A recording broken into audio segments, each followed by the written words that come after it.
नमस्कार, मैं ऋचा सिंह और आप देख रहे हैं सी न्यूज भारत। वक्त हो चुका है न्यूज बुलेटिन का। बुलेटिन में बात करेंगे हजारीबाग की, जहां मुख्यमंत्री पशुधन योजना के तहत पशुओं का वितरण। आगे चर्चा करेंगे कानपुर नगर की, जहां पनकी पुलिस को मिली बड़ी सफलता। साथ ही बात करेंगे ललितपुर की, जहां खुलेआम घूस लेते कैमरे में कैद हुआ पशु चिकित्सा अधिकारी। और भी तमाम खबरों पर आइए विस्तार से करते हैं चर्चा। खबर चित्रकूट से है, जहां प्रशासन के नाक के नीचे खुलेआम बालू का अवैध खनन किया जा रहा है। प्रशासन की तीसरी आंख को भी बालू माफिया ठेंगा दिखा रहे हैं। प्रशासन इस बात की अब तक जांच नहीं कर पाया कि आखिरकार किसके इशारे पर नदियों की छाती चीर चीर कर दर्जनों जगहों पर बालू का खनन किया जा रहा है। ये माफिया खुलेआम शासन प्रशासन को चुनौती दे रहे हैं। उल्लेखनीय है कि बालू खनन के कारोबार के लिए प्रशासन स्तर से पट्टे निर्गत किए जाते हैं, लेकिन हद तो तब हो गई जब बालू माफिया बगैर पट्टे के नदियों के किनारों से लेकर बीच मझधार तक आवागमन के लिए रपटा अवैध पुल बनाकर पोकलैंड मशीनों के जरिए नदी की तलहटी तक बालू का खनन कर ओवरलोडिंग के साथ ही भारी राजस्व की चोरी। धर्मनगरी चित्रकूट में बालू के अवैध कारोबार के बीच ओवरलोडिंग का खेल भी धड़ल्ले से बढ़ता जा रहा है। इस कारोबार से सरकार को लाखों रुपए के राजस्व का चूना लग रहा है। ओवरलोडिंग और अवैध बालू के कारोबार में पुलिस, आरटीओ, खनिज अधिकारी सहित संबंधित हुक्मरानों को प्रतिदिन का नजराना माफिया भेजता है। यही कारण है कि यमुना नदी किनारे स्थित धैरहरा से बालू की तस्करी की जा रही है। तभी तो बालू का अवैध कारोबार नहीं रोका जा सका। यदि प्रशासन चाहे तो इस कारोबार को पलक झपकते ही नस्तो नाबूद किया जा सकता है। चित्रकूट से सी न्यूज संवाददाता वीरेंद्र सिंह की रिपोर्ट।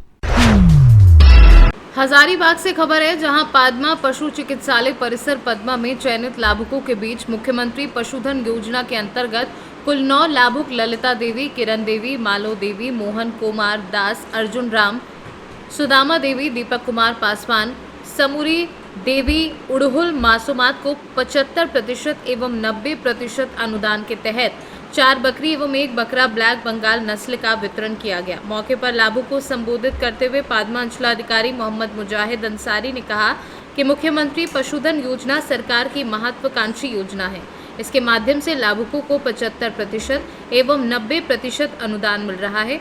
इसमें केवल 10% ही लाभुक को लगाना है। आप लोग इसका लाभ उठाएं। हजारीबाग से सी न्यूज संवाददाता परमानंद की रिपोर्ट। खबर कानपुर नगर से है, जहां कानपुर कमिश्नरेट पनकी थाना क्षेत्र में बड़ी वाहन चोरी की वारदातों को ध्यान में रखते हुए शातिर चोरों की तलाश में जुटी पुलिस ने प्रभावी कार्यवाही करते हुए शातिर चोरों को गिरफ्तार किया है। चोरों के कब्जे से चोरी की 1 स्कूटी, 3 बाइक बरामद की गई है।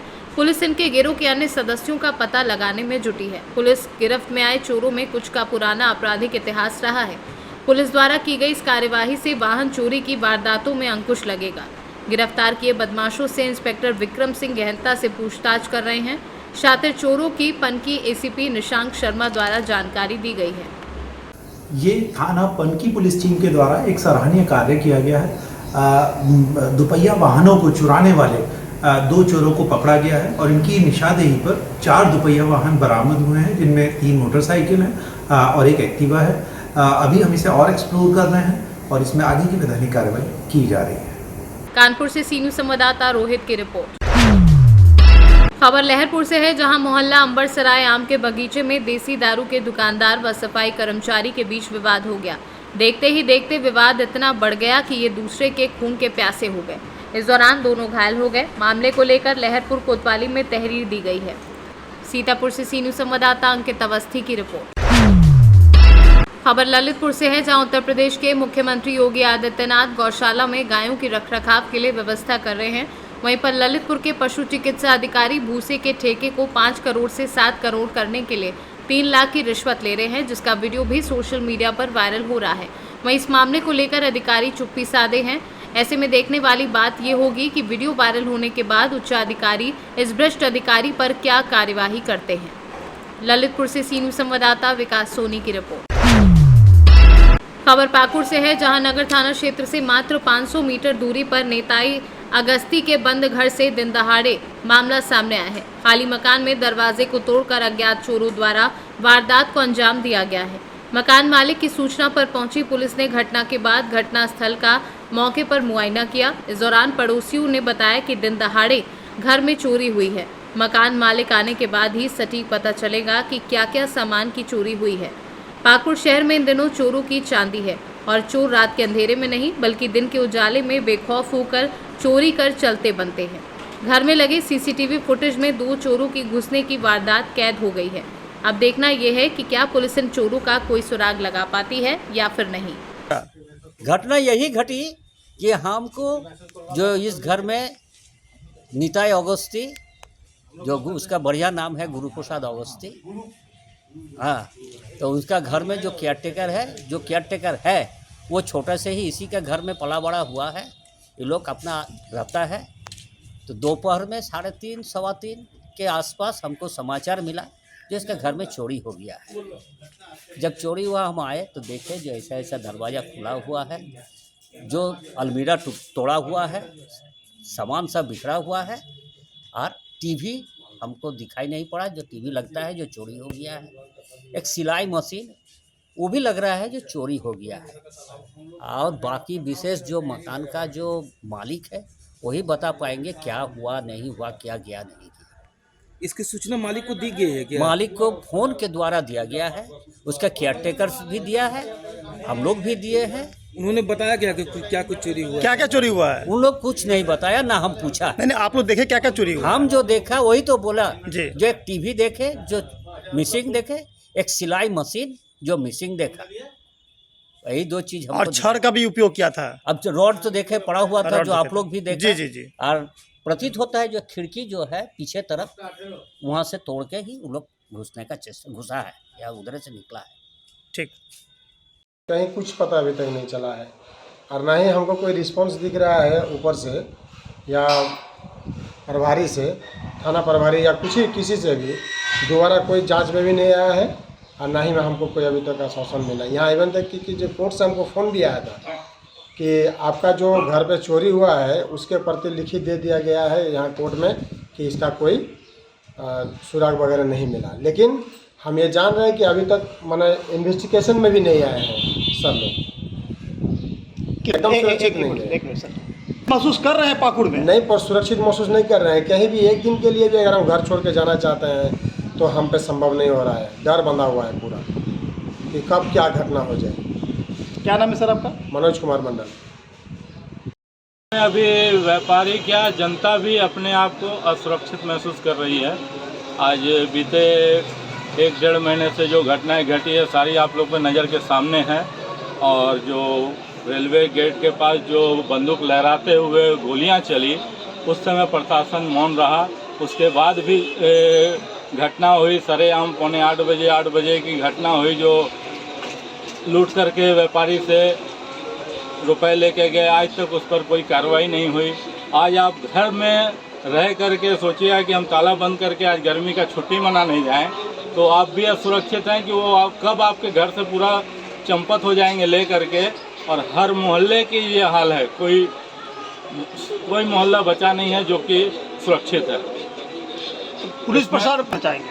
पुलिस प्रशासन खाना पूर्ति करती है और कुछ नहीं, बस बाकी आप किसी को भी माने कोई छुपा नहीं है, जनता से भी और प्रशासन से भी। इस पर प्रशासन को इस पर अविलंब कार्रवाई करना चाहिए, उद्भेदन करना चाहिए। ऐसा क्यों हो रहा है? अब जनता जाए तो किनको बोलने जाए कि हम अपने आप को असुरक्षित महसूस कर रहे हैं। अच्छा, अगर लगातार असुरक्षित महसूस कर रहे हैं सभी व्यापारी हो चाहे जनता हो। आज जो भी दिन भर कमा करके जाएंगे, ऐसे ही तो व्यापार का 12 बजा हुआ है, सारे क्रशर प्लांट सारे बंद हैं और किसी को व्यापार रोजगार के लिए किसी तरह थक हार करके घूम फिर करके किसी तरह अपना रोजगार मुहैया माने रोजगार करके लाते हैं, वो भी लूट के ले जाते हैं। तो कहाँ से हम लोग सुरक्षित महसूस करें? क्या नाम है सर आपका? संजीव कुमार खत्री। नहीं बता पाएगा हमको तो। कोई 1-2 बार हमको कुछ गिरफ्तारी वगैरह हुआ था, बुलाया गया था कि पहचानते हैं कि नहीं, तो हम तो नकाबपोश था तो हम उस पे मतलब पहचान नहीं पाए। शहर में आप सुरक्षित क्या महसूस करेंगे जब मतलब कि सांझे सब घटना हो जाएगा तो क्या सुरक्षित महसूस करेंगे? सच है ये सब बातें। आज हम लोग बिजनेसमैन उसको तो डर का माहौल है ही, क्योंकि सरेआम ये सब घटना हो जा रहा है। बिजनेसमैन को तो डर है, नो डाउट। क्या करने की जरूरत है?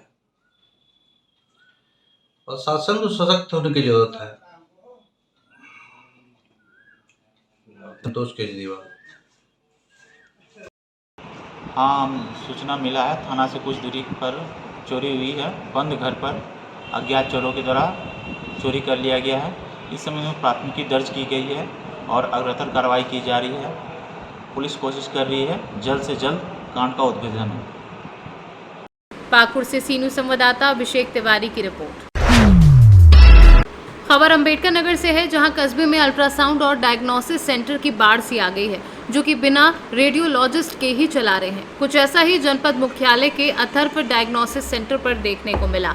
अप्रशिक्षित व्यक्ति द्वारा एक्सरे किया जा रहा है, जबकि कुछ माह पहले सीएमओ द्वारा छापा मारा गया था, परंतु उसके पश्चात स्वास्थ्य विभाग अंकुश नहीं लगा सका, जिससे आम आदमी को अपनी जेब कटवाने के साथ साथ रिपोर्ट भी सही नहीं मिल पाती है। इस ओर ना तो प्रशासन ही ध्यान दे रहा है और स्वास्थ्य विभाग भी अपनी आंखें बंद किए हुए है, जिससे आम आदमी अपनी जेब कटवाने के लिए मजबूर हो रहा है। लोगों को प्राइवेट अल्ट्रासाउंड सेंटरों का रुख करना पड़ता है, जिससे अपने परिजनों का बेहतर इलाज करा सके। लेकिन कस्बे में बने अल्ट्रासाउंड सेंटर न सिर्फ रेडियोलॉजिस्ट के नाम पर चल रहे हैं, बल्कि मरीजों को सही रिपोर्ट भी उपलब्ध नहीं करा पाते हैं, बल्कि उनकी जेब पर भी डाका डाल रहे हैं।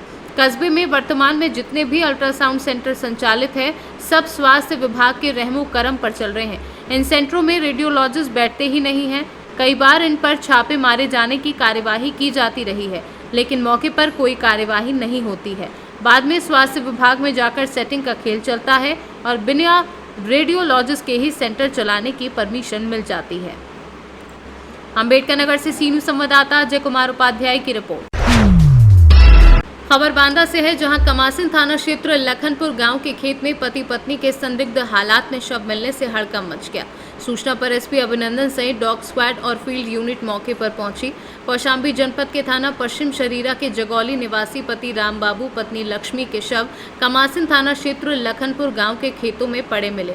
शवों के पास से सल्फास की पैकेट और सुसाइड नोट बरामद हुआ है, जिससे जहर खाकर आत्महत्या की आशंका जताई जा रही है। सूचना पर पुलिस अधीक्षक सहित एएसपी लक्ष्मी निवास मिश्रा, सीओ बबेरू राकेश सिंह सहित थानाध्यक्ष कमासिन सहित डॉग स्क्वाड मौके पर पहुंच गए। वहीं मृतकों के परिजनों व पुलिस अधीक्षक व ग्राम प्रधान का क्या कुछ कहना है, आइए आपको सुनवाते हैं। यहाँ रात में आए, अपना सुसाइड किया, सल्फास खा लिया। दोनों सुबह बाहर जब आए लैट्रिन वैट्रिन, तो आज जनता ने गाँव में देखा तो दोनों में पड़ गए। अब कितने दिन हुए अब ये तो कोई पता नहीं भाई, पर्ची पता नहीं कब आए हैं। अगर जानकारी कोई पर्ची तो है नहीं किसी। विजय लाल। अच्छा, कहाँ से आए हैं? जजौली। अच्छा, ये घटना हुई है, कौन है आपके, क्या है पूरा मामला इसका? भाई हमारे माजी। हाँ, क्या हुआ था इनको, कैसे, क्या जानकारी आपको, क्या जानकारी मिली? अब जानकारी अब इधर से मिली है, ये आज कम से कम 13-14 तारीख से गायब है घर से। तेज बोली। दो लड़के हैं, एक लड़की। हाँ। तो हम बच्चे से पूछ रहे कि अम्मा बाबू कहाँ गए, कहाँ पता नहीं कहाँ है। कल परसों तक आई हैं, बस कल परसों तक, आज ही तक डेट हो गया। तो आपको जानकारी कब मिली थी? जानकारी फोन पहुँचा था हमारे प्रधान जी के पास, और इधर ही से आप पता नहीं कैसे पता पाए। तो भाई का क्या नाम है आपके? इसके राम बाबू नाम। और भाभी का? उसका लक्ष्मी देवी। भयाहू है हमारे से छोटा है, छोटा भाई ये। क्या करते थे ये लोग? भट्ठा में ईंटा पाथत रहे। यहाँ क्या करने आए थे? अब यहाँ पता नहीं सर कैसे आ गए। हाँ। कितने दिन से गायब थे घर से? 13 तारीख। क्या कुछ बात हुई थी क्या वहाँ घर पे? कोई किसी गांव में कोई? 2 बच्चे, 1 लड़के, 2 लड़के, 1 लड़की। गांव में किसी के क्या लग रहा है आपको, कैसे वो हो? क्या लग रहा है आपको? अब हमको तो बस सीधा ये है, अपने आप से घर से मतलब ससुराल गया था, ससुराल से तीसरे-चौथे दिन निकला। तीसरे दिन फिर ये घर, एक दिन घर और गया। तो हम भी बाहर रहे। तो पता चला कि घर आया था, फिर दोनों प्राणी फिर वहीं से वापस आए। तब इधर अपन चले आए, कुछ पता नहीं कि क्या किए क्या नहीं। कहाँ के रहने वाले थे लोग? कहाँ के रहने वाले हैं? जजौली, कौशाम्बी। थाना कौन सा लगता है? पश्चिम शरीर। बांदा से सी न्यूज संवाददाता रामकृपाल यादव की रिपोर्ट। खबर बरेली से है, जहां बहेड़ी थाना क्षेत्र के ग्राम हसनपुर गुड़वारा के पास बरेली नैनीताल हाईवे पर देर रात करीब 1 बजे तेज रफ्तार डंपर ने साइड से खड़े ट्रक में जोरदार टक्कर मार दी, जिसमें दोनों चालकों की दर्दनाक मौत हो गई। बताया जा रहा है कि ट्रक चालक ट्रक को साइड में खड़ा कर टायर चेक कर रहा था कि तभी पीछे से आ रहे तेज रफ्तार डंपर ने टक्कर मार दी। टक्कर इतनी जोरदार थी कि खड़े ट्रक के चालक सरोज का सर धड़ से अलग हो गया, जिसकी तलाश दोपहर तक जारी थी।